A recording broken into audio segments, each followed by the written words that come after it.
Right గా CM Revanth రెడ్డికి సంబంధించిన బ్రేకింగ్ న్యూస్ చూస్తున్నాం. సీఎం రేవంత్ రెడ్డి ఇవాళ మేడారంలో పర్యటించనున్నారు. మేడారం సమ్మక్క సారలమ్మ అమ్మవార్లను దర్శించుకున్నారు.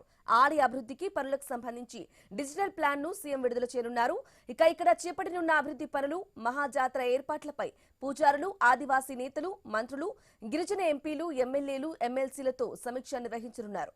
మేడారం అభివృద్ధి ప్రణాళికపై సీఎం ఇప్పటికే తన కార్యాలయ అధికారులతో సమీక్ష చేశారు. మేడారంలో ప్రతి నిర్మాణాన్ని పూర్తిగా ఆదివాసీ సంప్రదాయాలకు అనుగుణంగా చేపట్టాలని ప్రభుత్వం నిర్ణయించింది. నిర్మాణాల్లో granite, lime stone వినియోగించనుంది. స్థపతి Emani Siva Nagi Reddy సేవలను వినియోగించుకుంటున్నట్లు గద్దెల ప్రాంగణాన్ని విస్తరించనున్నారు. అలాగే ద్వారాలు, స్వాగత తోరణాల సంఖ్య ఎత్తు పెంచనున్నారు. స్వాగత తోరణాల ఎత్తు దాదాపు 40 అడుగులకు పెంచాలని యోచిస్తున్నారు. తోపులాట నివారణకు క్యూలైన్లను మరింత పటిష్టం చేయనున్నారు. గద్దెల చుట్టూ ఉన్న ప్రదేశం ఎత్తు పెంచి ర్యాంపు నిర్మించనున్నారు.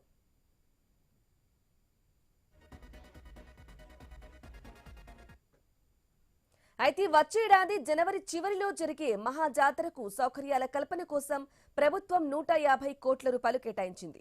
మేడారంతో పాటు చుట్టుపక్కల గ్రామాల్లో రోడ్ల విస్తరణ, వంతెనలు, కాలువల నిర్మాణానికి 91 కోట్ల రూపాయలు ఖర్చు చేయనున్నారు.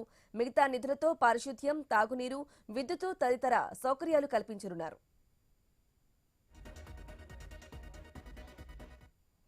రెండేళ్లకోసారి జరిగే మహాజాతరతో పాటు ఏడాది పొడవునా మేడారంలో వనదేవతలైన సమ్మక్క సారలమ్మల గద్దెలను దర్శించుకునే భక్తుల సంఖ్య పెరిగింది. వారాంతరాలు, సెలవు దినాల్లో రద్దీ ఎక్కువగా ఉంటుంది.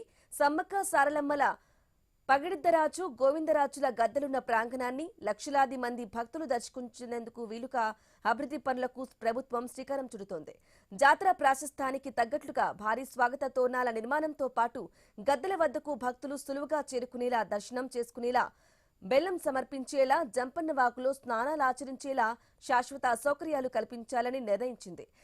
ఇందుకు ప్రణాళికలను సిద్ధం చేసింది.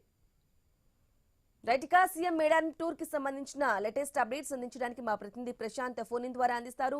ప్రశాంత్, సీఎం మేడారం టూర్ కి సంబంధించిన అప్డేట్స్ ఏంటి?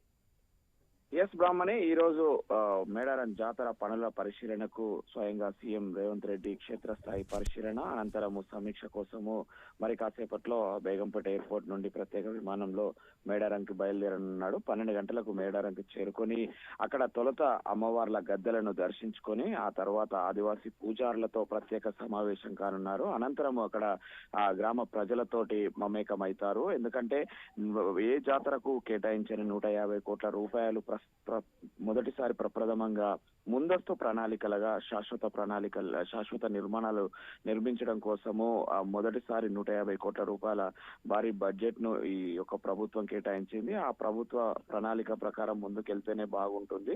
గతంలో లాగా మిస్యూజ్ కాకుండా జాతర నెల రోజుల ముందు పనులు చేసి చేతులు దులుపుకోకుండా ఈసారి శాశ్వత ప్రతిపాదికన మేడారం జాతర ఆదివాసీ సాంప్రదాయాలు ఉట్టిపడేలా నిర్వహించాలని ఈ ప్రభుత్వం భావిస్తుంది. దానికోసం స్వయంగా సీఎం రేవంత్ రెడ్డి వచ్చేసి అధికారులతో సమీక్ష సమావేశం నిర్వహించనున్నారు. బ్రాహ్మణి, అయితే ఇది ఆసియా ఖండంలోనే అతిపెద్ద ఆదివాసీ గిరిజన జాతరగా పేరుగాంచింది. సుమారు 3 కోట్ల మంది మేడారం మహాజాతరకు ఆ 3 రోజుల పాటు హాజరవుతూ ఉంటారు. అయితే ఈ క్రౌడ్ ను కంట్రోల్ చేయడం కోసము ఇప్పుడున్న నిర్మాణాలను కొంత తొలగించి కొత్త నిర్మాణాలను నిర్మించే క్రమంలో కొంత హైట్ పెంచడం కావచ్చు, ఆ విస్తీర్ణత పెంచడం కావచ్చు, అమ్మవార్ల గద్దెలను ప్రతి ఒక్కరు కూడా దర్శించుకునే విధంగా అక్కడ ఎలాంటి ప్రణాళికతో ముందుకు వెళ్తే బాగుంటుంది. క్రౌడ్ కంట్రోల్నెస్ కోసం కూడా కొంత ప్రణాళికబద్ధంగా ముందుకు వెళ్ళాలి. ప్రతి ఒక్క భక్తులు అమ్మవార్ల గద్దెలను ముట్టుకునేలా ఈ ఏర్పాట్లు ఉండేలాగా ప్రణాళికలు సిద్ధం చేయడానికి కోసం ఇప్పటికే అధికారులు అయితే డిపిఆర్లు సిద్ధం చేశారు. బ్రాహ్మణి, అయితే ఈ రోజు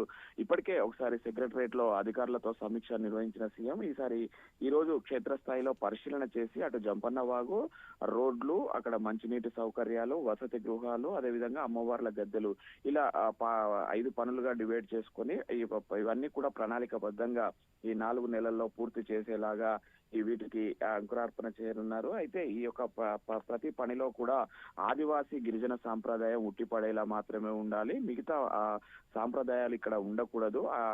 ఆర్కిటెక్చర్ విషయంలో కావచ్చు, మిగతా పనులలో కావచ్చు, ఎక్కడైనా కూడా ఆదివాసీ పూజారుల యొక్క సలహాలు సూచనల మేరకే ప్రభుత్వం ఓకే, రైట్. ముందుకెళ్తుందని ఇప్పటికే పదే పదే చెప్తున్నారు బ్రాహ్మణి. ఈ రోజు మరి కాసేపట్లోనైతే బేగంపేట ఎయిర్పోర్ట్ నుంచి బయలుదేరి మేడారంకు చేరుకుంటాడు. సమీక్ష అనంతరం ఇక్కడే లంచ్ చేసి 4:30కి ఇక్కడ నుంచి రిటర్న్ అవుతారు Brahmani. Right Prashant, thank you for the updates.